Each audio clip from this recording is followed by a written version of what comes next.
We're often asked about subsidence. Now, subsidence, what is it? Well, it means that you have movement in your building. Now, this can be caused generally by properties that are built on clay that can shrink or expand depending on the weather and the saturation within that foundation.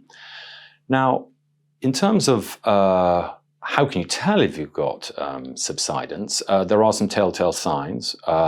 One thing is that you may see cracks appear that are slightly larger at the top, going diagonally across, and you can normally put a sort of 10p bit into that crack.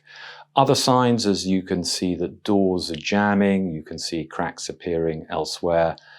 And if that does happen, obviously it's very important to contact your insurance broker for them to do an assessment and to get an engineer out.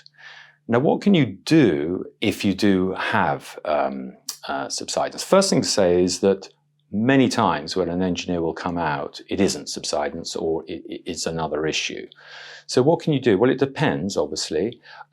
Sometimes it can be that you need to cut back or even cut down a tree that is too close to the house, that is either taking too much water or too little.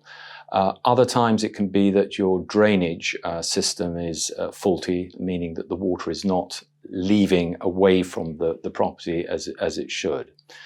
Now, if the engineer says there is subsidence, there are a number of things that can be done. The first thing is they tend to monitor it and see if it's going to get worse. Now, in the worst case scenario, it can lead to eventually some underpinning. But in the majority of cases, that may not be necessary.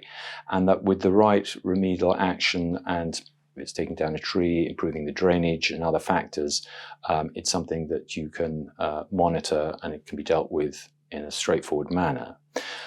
The important thing I would say is that it's really vital to keep any information you have. If you have an engineer's report, keep that report, because that's going to be useful later on, because you can get an engineer's report and it can show that the movement has stopped, and then if you've got that, you can show that at a later date. So knowledge is power in a sense, and we would always recommend careful storage of that sort of engineer report.